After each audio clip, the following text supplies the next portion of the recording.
Meus irmãos, boa noite, graça e paz a todos. Já são 6h02, 6h03 ali. Estamos já com esses 2 minutos, 3 minutos de carência. Só informando aos irmãos que possivelmente a gente vai encerrar um pouquinho mais cedo. Eu acredito que o pessoal da IPJC que vai conduzir o louvor vai chegar um pouquinho mais cedo para ligar os instrumentos, passar o som. Então a gente deve encerrar um pouquinho mais cedo do que é comum para cada um de nós. Nós estamos estudando 2 Timóteo capítulo 1 ainda.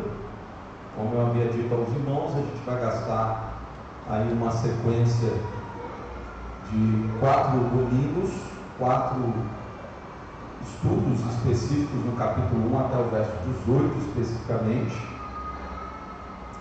E hoje a gente vai estar dando seguimento de onde nós paramos com a graça de Deus. Vamos orar? Vamos pedir a graça do Senhor sobre nós, o povo de Deus, que Ele seja servido, em ser adorado, e que por meio do estudo da palavra, nosso coração seja edificado e transformado. Amém? Os irmãos sejam bem-vindos, Deus abençoe, fiquem bem à vontade, viu? Vamos orar, agradecendo ao Senhor. Senhor Deus, nós louvamos o Teu santo nome, pelo privilégio que o Senhor nos concede de, reunidos aqui, servir o Teu santo nome, esse nome pelo qual todo joelho se dobra, toda língua há de confessar e de fato somente Jesus Cristo é o Senhor e Salvador dentre todos os homens. E portanto nós nos colocamos diante desse nome santo, poderoso, soberano, com humildade, com temor, mas ao mesmo tempo com um reconhecimento de que podemos nos aproximar por esse nome ao trono da graça com confiança, certos de que o Senhor há de nos ouvir, de nos receber como filhos amados no verdadeiro amado que é Cristo Jesus. Perdoa os nossos pecados, que a nossa consciência seja purificada das obras más e que de fato sejamos alcançados por aquela paz bendita que é oferecida a todo o povo de Deus, paz que excede todo entendimento e guarda os nossos corações em Cristo Jesus. Nós oramos para que o Senhor nos conduza a esse momento tão precioso que, com simplicidade, nós nos aproximamos com humildade e pedimos ao Espírito Santo que nos guie e aplique a Tua palavra no nosso coração, mesmo sabendo, Senhor, que somos falhos, pecadores, mas o Senhor é poderoso para aperfeiçoar essa obra que o Senhor iniciou em nós até aquele santo dia, o dia da vinda do Senhor. Em nome de Jesus. Amém. Graças a Deus. 2 Timóteo capítulo 1, nós vamos ler o verso 6 novamente, e eu peço que venhamos nos atentar até o verso 10 a princípio. Eu vou pedir aí que deixe-me ver quem. Vitória está se assentando ainda. Dá tempo de abrir. Leia para a gente o verso 6 até o verso 10 do capítulo 1.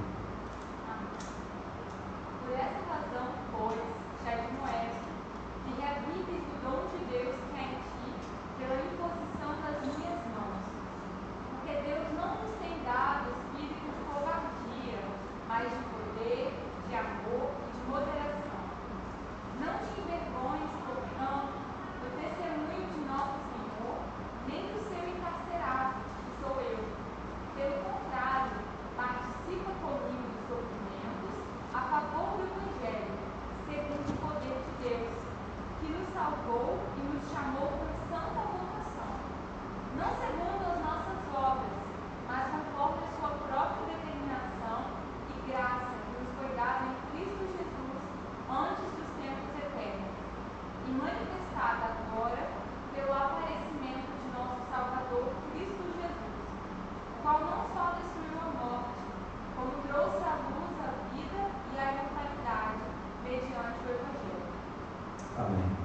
até aqui. Meus irmãos, nós temos falado desde o domingo passado aquilo que a gente aborda como o que nós temos no slide, como ponto principal que Paulo tem como propósito ao seu pupilo, filho na fé, a importância de não vê-lo titubear, vacilar, ou se ver como algo sendo alvejado literalmente por meio das perseguições externas e internas que ele estava sujeito. E com isso nós falamos alguns conceitos desse sentido do não se envergonhar. Eu citei inclusive um plano de história a nível de introdução alguns casos de lutas, de dificuldades, onde a fé é colocada à prova, né? E citei que de fato esse sentido de se envergonhar do testemunho do Senhor é algo que por vezes nós ficamos à mercê de uma má compreensão, de um mau entendimento, porque às vezes julgamos que envergonhar-se do Evangelho ou do testemunho do Senhor, que é o sentido verdadeiro disso, o Evangelho de Cristo Jesus, tem a ver somente em aquelas situações que às vezes a gente acha situações mais radicais, onde estamos correndo literalmente risco de vida, né? Mas a verdade é que nós falamos um pouco domingo passado que nossa fé ela é colocada em xeque, ela é colocada em momentos de avaliação em que por coisas menores a gente se envergonha do Evangelho, do testemunho do Senhor, na maneira como nós vivemos, como nós falamos de Deus ao mundo onde nós estamos inseridos, seja por palavras, seja por ações.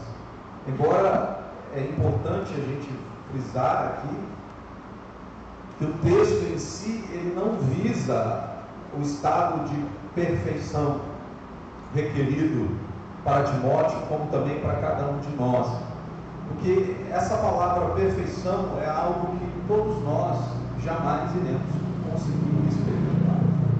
Embora a palavra de Deus ela insta e requer de nós ser perfeitos, assim como vosso Pai que estás no céu também é vosso Pai celeste. Ela não erra ao exigir aquilo que nós, por nós mesmos, somos incapazes de fazer. Isso é se alguém é incapaz ou inabilitado de executar uma responsabilidade pela lei, isso não o torna menos responsável diante da lei. Então, quando Deus exige algo do ser humano, Ele de fato exige aquilo, ainda que ele seja incapaz de apresentar aquilo com perfeição.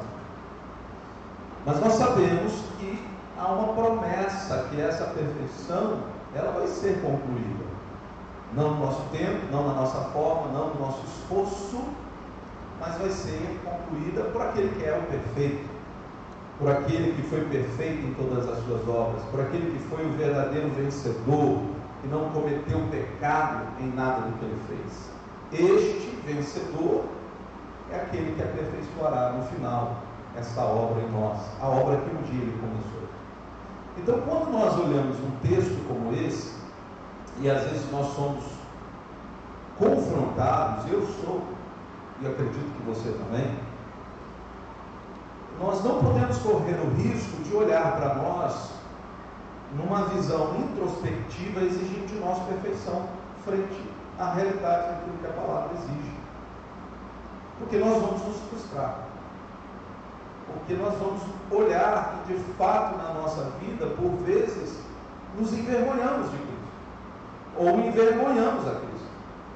Ou envergonhamos a palavra do Senhor.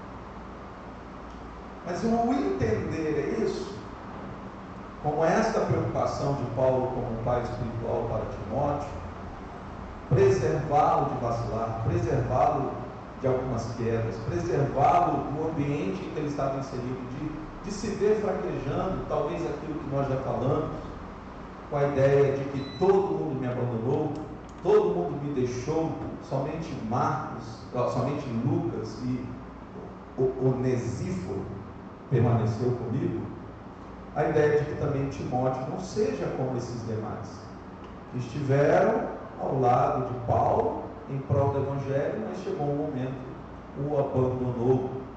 Nós não sabemos ao certo se esse abandono foi somente um abandono da presença física, de estar ali, labutando ao lado de Paulo, na prisão, nas privações, nas dificuldades do encarcerado, ou se de fato abandonou no sentido como Paulo, em outra ocasião, fala de Demas.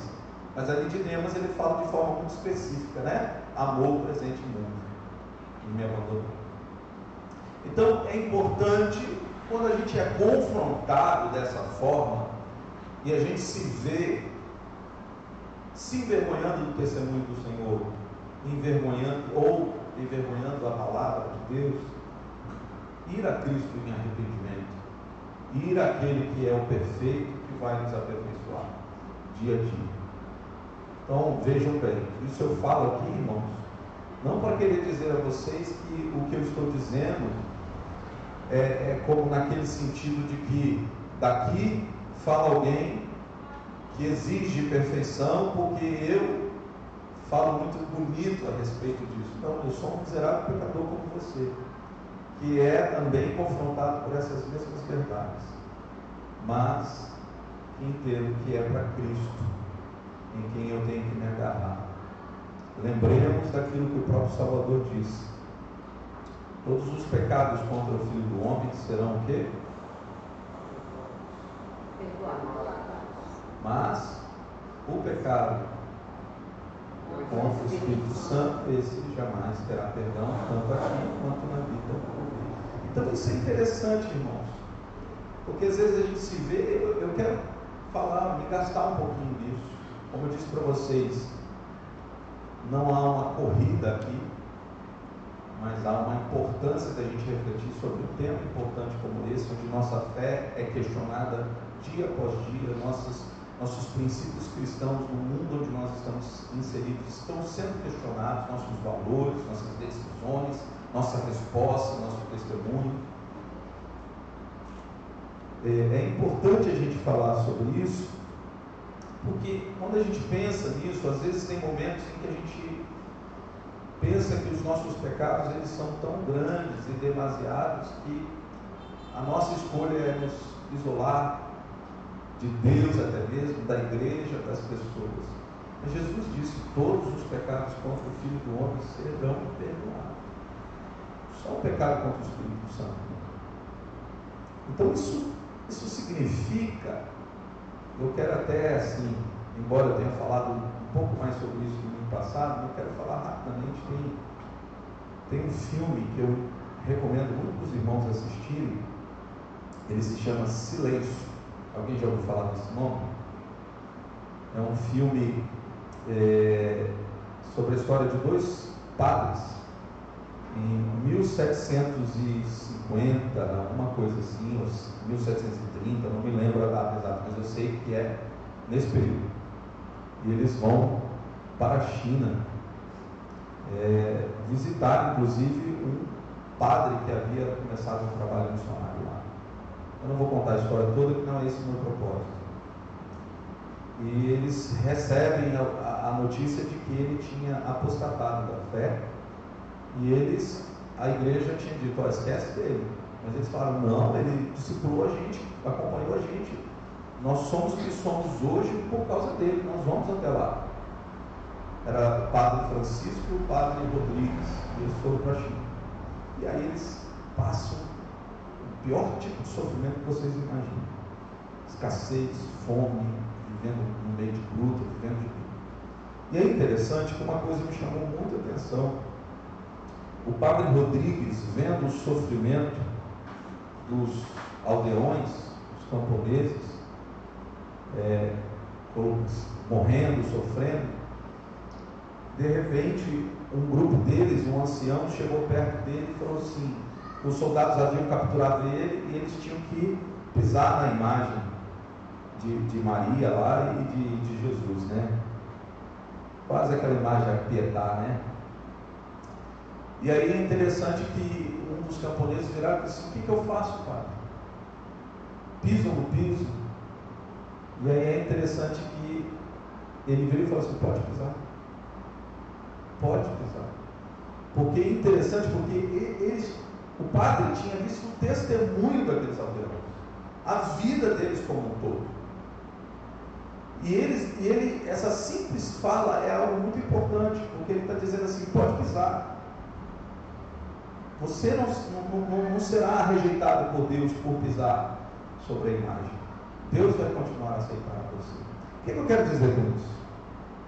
Paulo tem em mente aqui a ideia e a possibilidade que Timóteo é alguém sujeito a errar, sujeito a pecar, sujeito a fraquejar. E ele precisa dos estímulos dos meios da graça. Mas o fato de que, mesmo que estivesse sujeito a pecar, como nós estamos sujeitos a pecar, e mesmo em nossas quedas, às vezes podemos trazer vergonha a Cristo, isso não significa que de fato se torna uma apostasia. Eu me lembro de uma pregação que eu falei aqui no domingo, de uma fala de William Hendricks, o comentarista, quando ele, na pregação que eu falei de João Batista, da defesa que Jesus fala de João Batista, William Hendricks fala que é a importância que Jesus dá quando ele faz a defesa de João Batista, mesmo na sua fraqueza, mesmo no momento em que ele está duvidando do Senhor. Ele diz que nós nunca devemos julgar, William Hendricks fala, a vida toda de um homem com base em um deslize, numa queda, numa falha. Isso é importante. Então eu estou reforçando isso porque a verdade é, me perdoe se você admita ou não admite isso, nós constantemente envergonhamos a Deus. Envergonhamos a Deus. Mas a sua vida e a minha vida não pode ser baseada desconsiderando o quadro lindo e maravilhoso que Cristo tem feito na nossa vida. Que aquele que começou a boa obra, ele vai ser fiel para completá-la. Isso não é justificativa para pecarmos e continuarmos pecando, dizendo que a graça é boa e abundante, por isso vamos pecar. Não é isso. Mas no sentido de que temos que pôr a nossa esperança no Senhor em todo o tempo, com quebrantamento, humilhados diante do Senhor. Eu quero perguntar para vocês, embora a gente tratou o verso 6 e o verso 7 pontualmente no domingo passado, e a gente já estava entrando no verso 8, mas eu quero gastar um pouco mais sobre o verso 7 para a gente entender o sentido que Paulo tem em mente em falar espírito de covardia, de poder, de amor, de moderação. O que ele tem em mente para com Timóteo nesse sentido.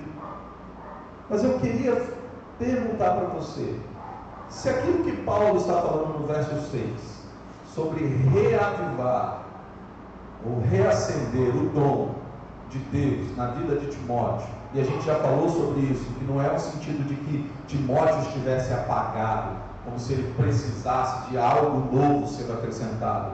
Paulo não tem em mente aqui algo novo que tem que ser dado a Timóteo porque ele está desprovido, mas sim de reavivar algo que já existe, já foi dado para Timóteo, algo que Deus já delegou e capacitou Timóteo na missão.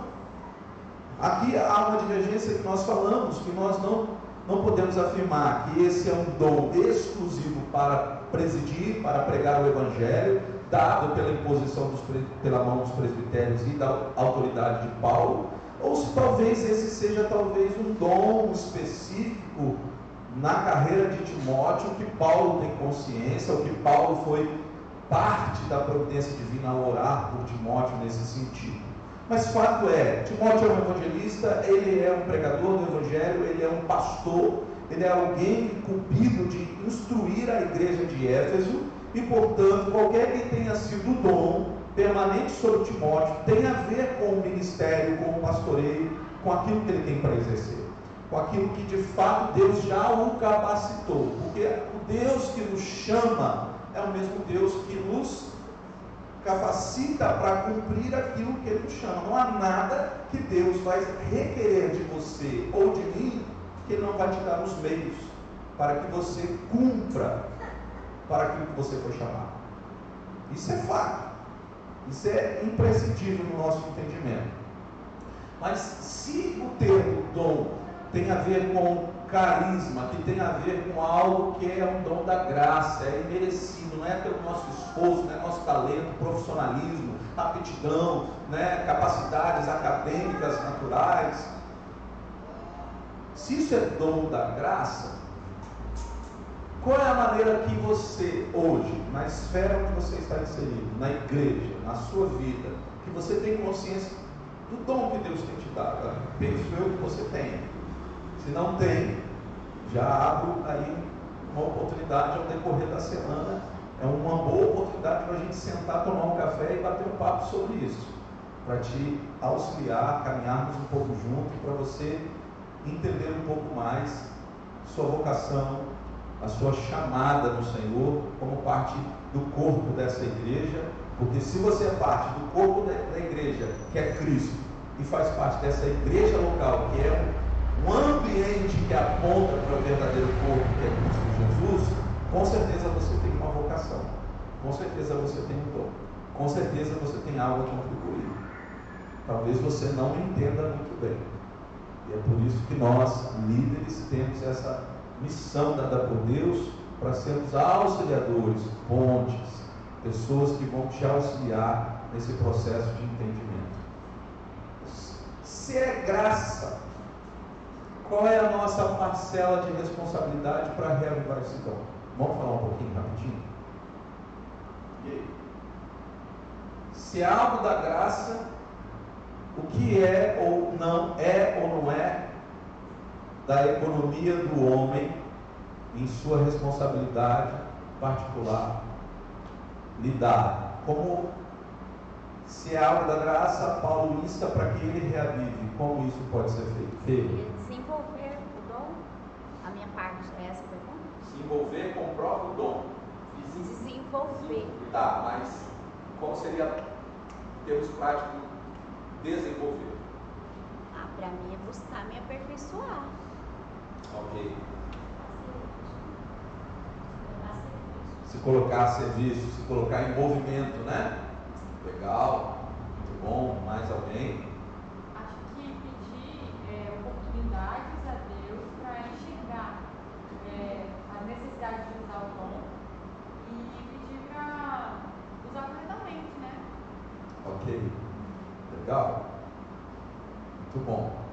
Recentemente eu tive uma conversa com uma pessoa e ela mostrou aptidões muito fortes nessa parte de ensino, mas é uma pessoa que nunca se viu ensinando ou lecionando, né, em qualquer que fosse uma área a nível eclesiástico, ministerial.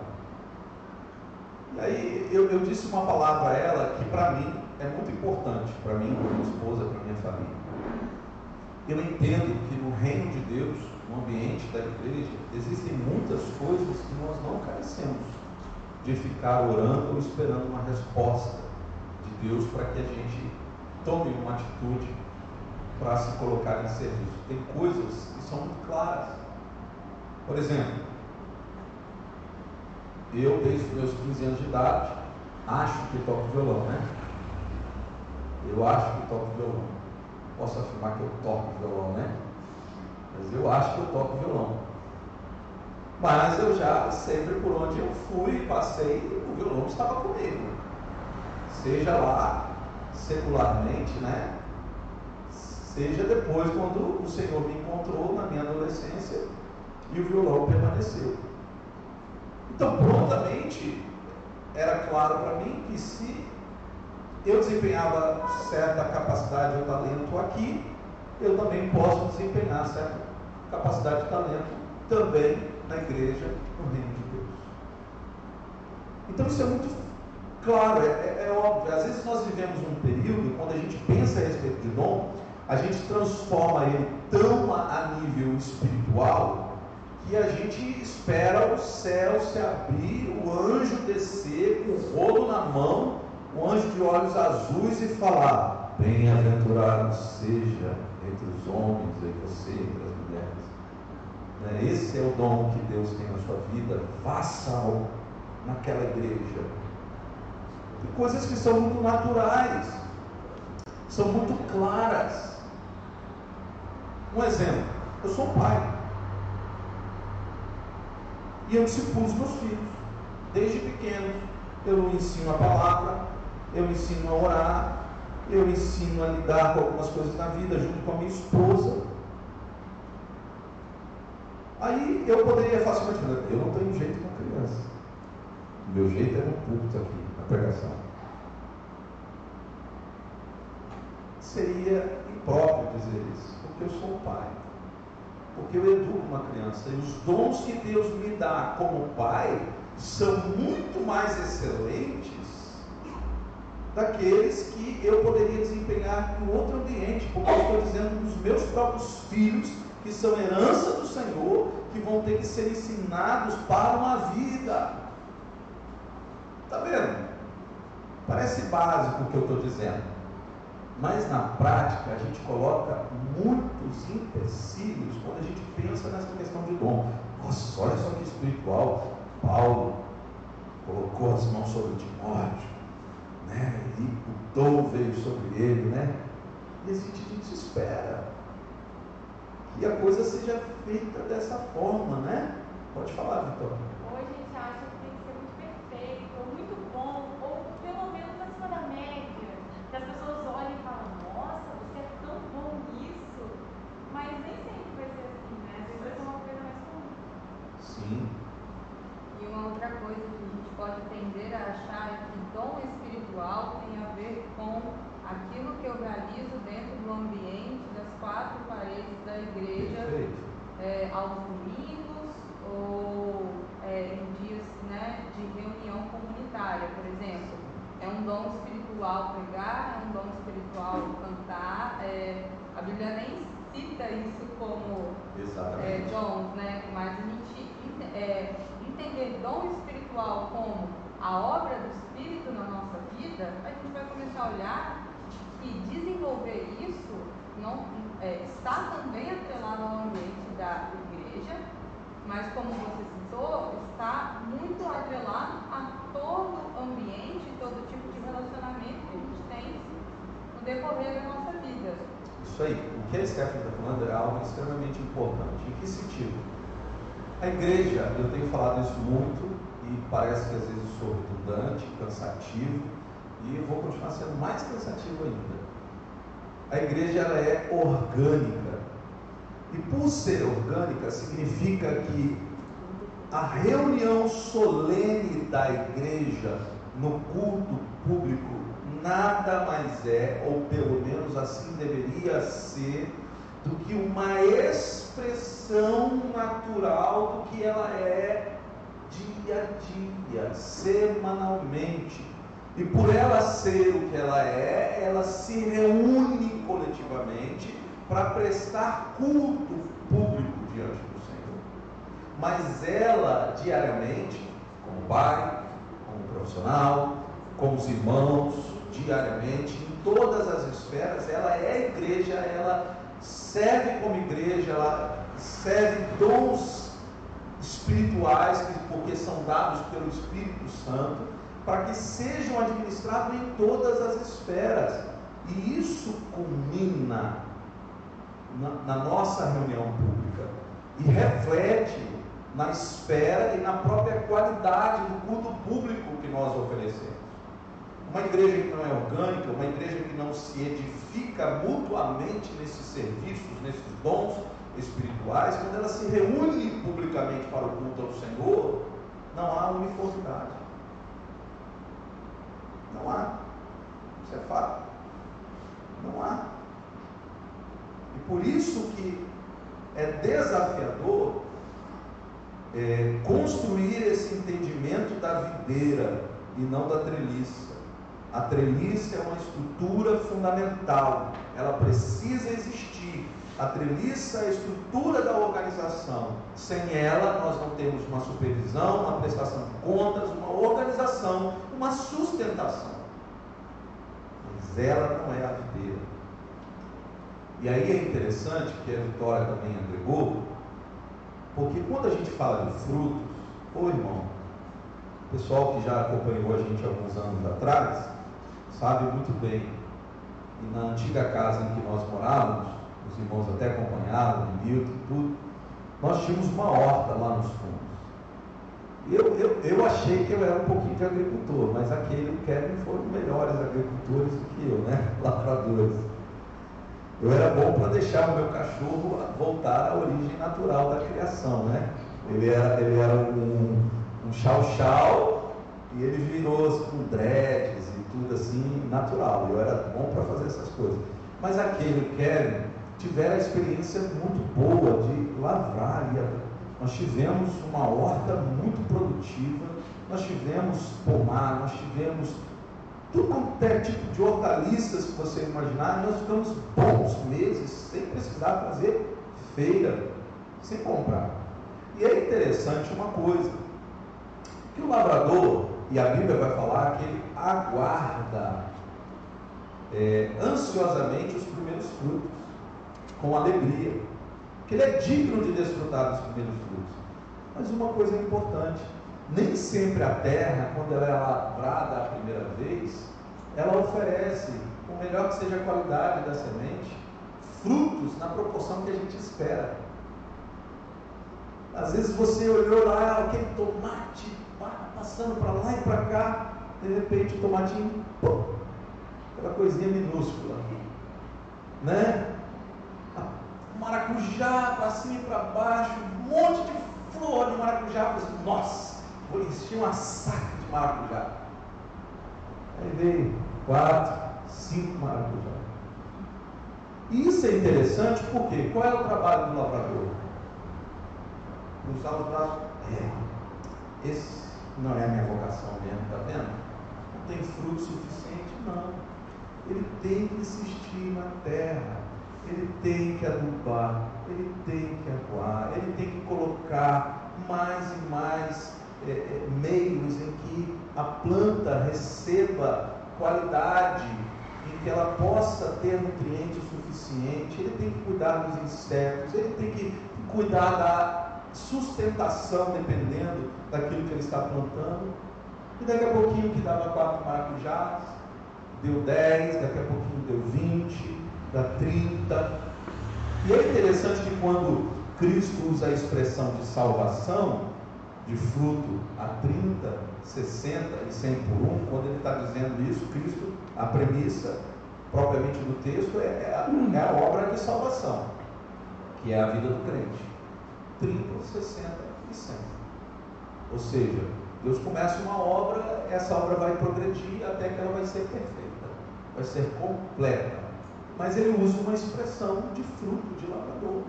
E é interessante que a salvação em nós é assim, irmãos. É o já, mas ainda não.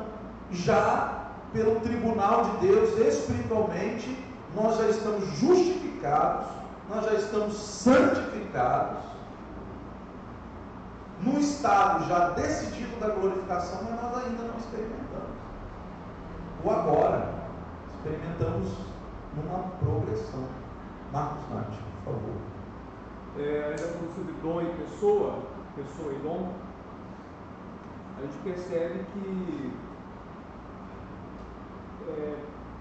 Timóteo é uma pessoa ensinável. Ele tem um dom e ele é ensinável. E em tempos onde o dom é objeto de vaidade, de discussões, como era também em Corinto, a gente vê aqui que ele falou, olha, versículo 6, né? Por esta razão, depois de ter elencado vários pontos, ele fala, por esta razão eu te admoesto, para que reavives o dom de Deus. Então, ele tem o dom? Tem.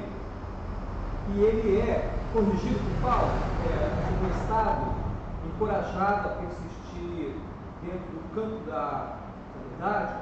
Sim.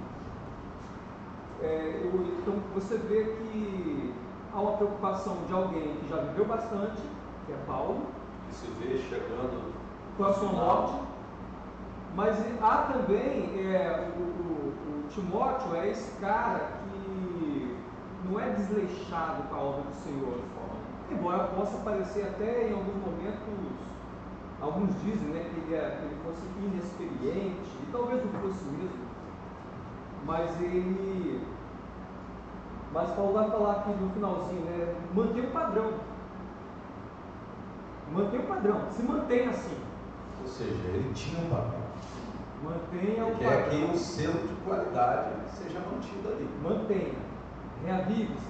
Esteja sempre esse fogo, sempre assim. Isso aí. Exatamente. Eu compactuo desse entendimento de que Timóteo não é essa pessoa desleixada com dom, como eu falei.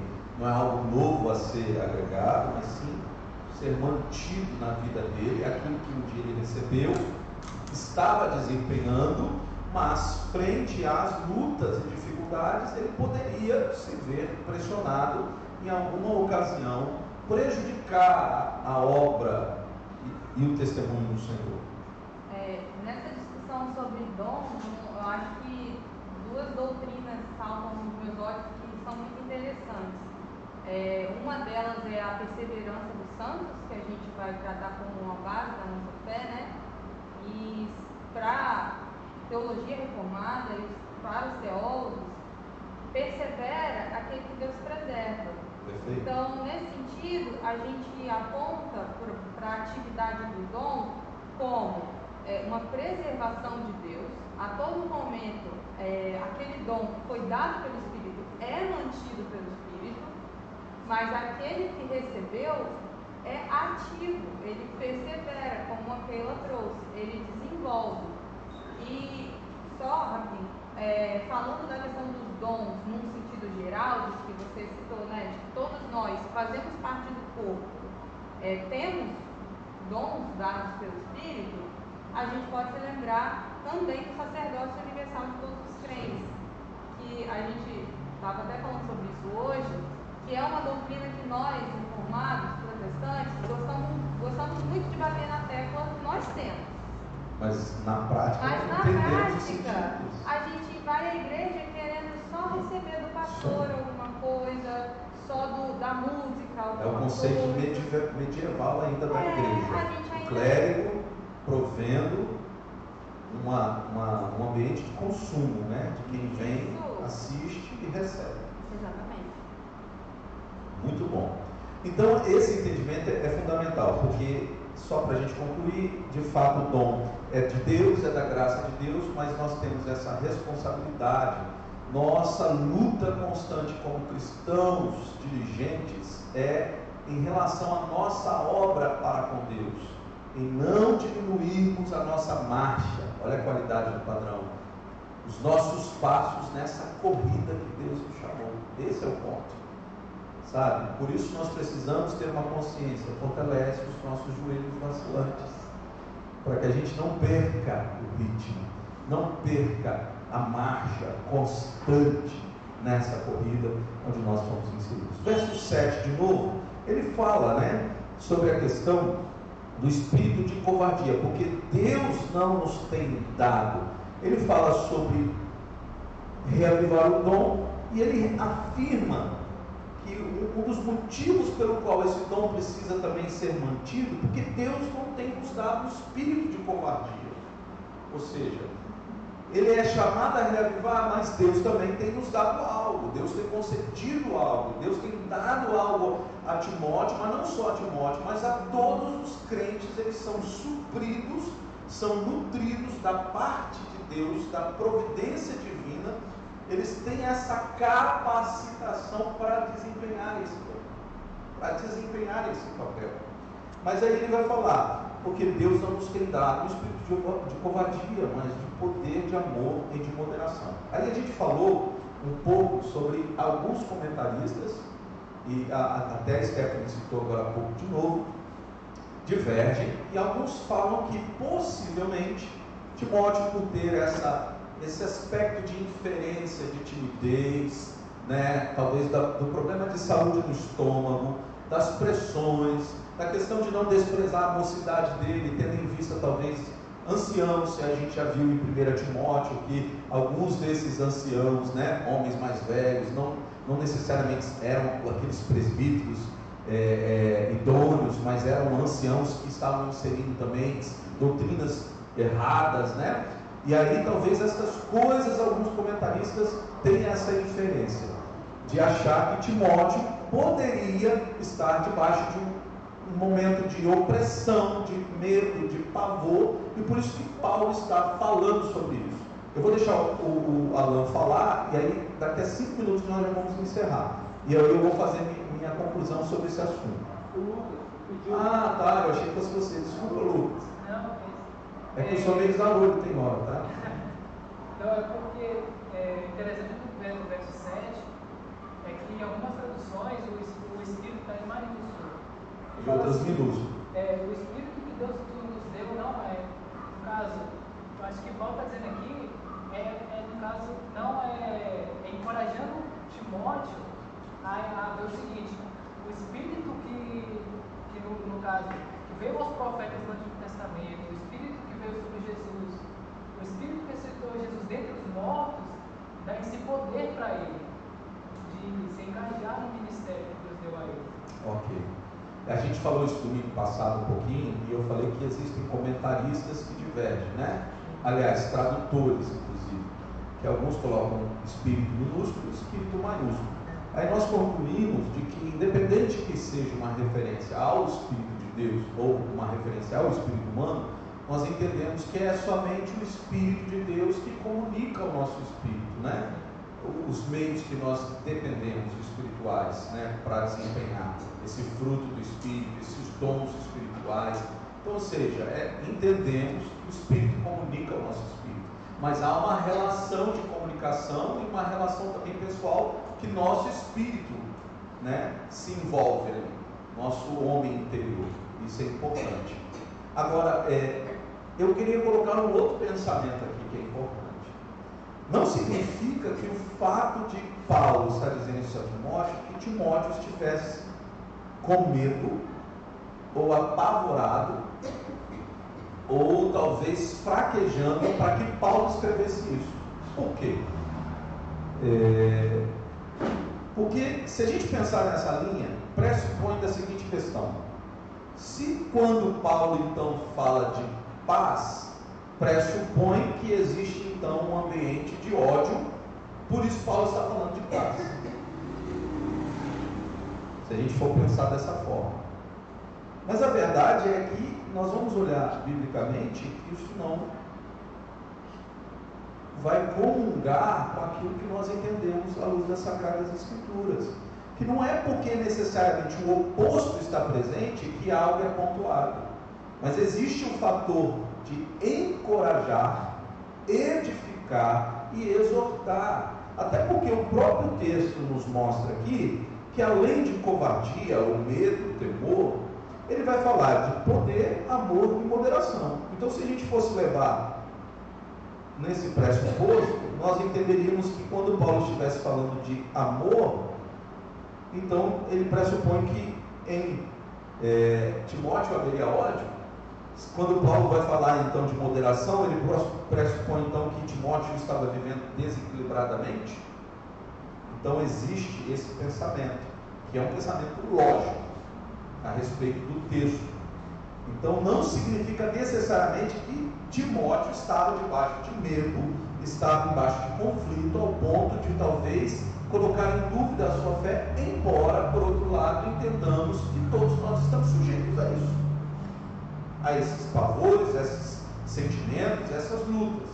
Mas não significa que todas as vezes que seja um apóstolo, seja um profeta, ou que pontue algo, signifique que o oposto está presente, por isso que ele está falando, mas simplesmente um sentido de encorajar.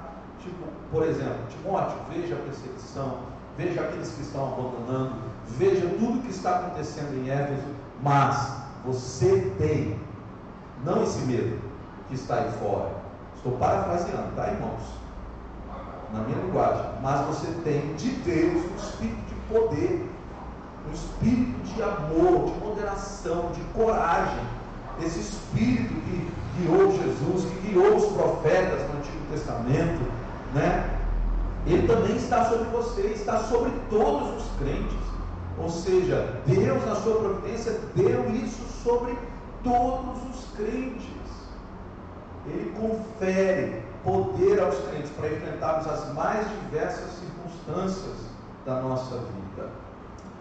Nós devemos usar esses dons espirituais, edificando a igreja, pela premissa de que é Deus, em sua graça, que dispõe os meios para que façamos isso com coragem, com poder, com amor, com autocontrole, sabendo que a capacidade não vem de nós. Por isso não dependemos das ações externas para que ditem nosso agir, nossa postura no mundo diante de Deus, mas sim aquilo que Deus dispôs ao seu povo e deu ao seu povo para que ele o execute. E isso é interessante porque quando vai falar de timidez aqui, de medo, né? E timidez, porque quando a gente olha aqui o medo e a falta de coragem é que traz desordem e desequilíbrio, né? Quantas coisas a gente faz por causa do medo e deixa com que as coisas se desequilibrem por conta da falta do medo. Mas é interessante frisar uma coisa aqui, que não significa que Deus, agora eu vou mexer num ponto importante, e eu quero deixar vocês refletindo para trazer ele para domingo que vem. Personalidades. O psicólogo de plantão agora é ele, a cara séria dela agora, hein? Jesus amado. Ai, ai. Tudo que eu falar agora será. Estou brincando, gente. Stephanie não é assim não, tá? Oi? É verdade, a dama está ali, ó. Uma de cada lado. Oi, meu Deus, agora eu estou perdido. Deixa eu ver, vou ficar num ponto de equilíbrio aqui então, entre Damaris e Stephanie. Se você não falar de temperamento, a gente já deixa você falar. Tá.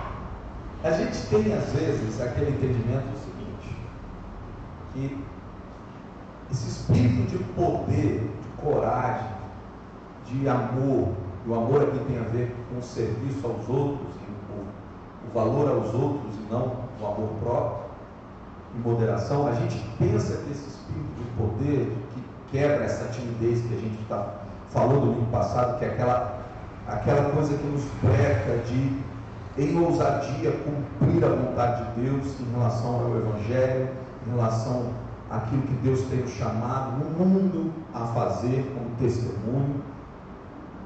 A gente acha que, tipo assim, vou falar, concluir, Deus leva em conta a personalidade, e nesse sentido do espírito de poder, ele dá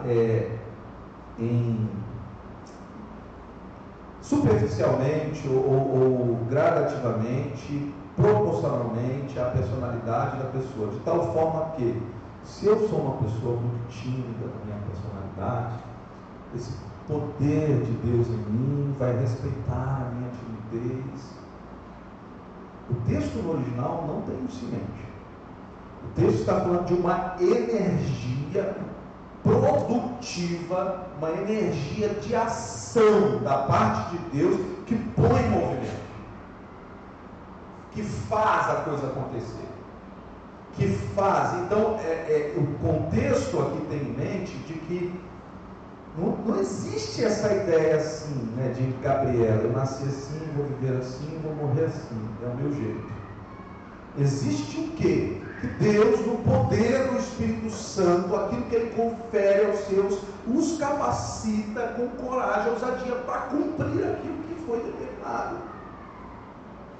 Com ousadia. E aí você vai pegar homens que caminharam com Jesus, que não tinham a capacidade de articular, de falar, de tomar decisões, como os pescadores, os apóstolos.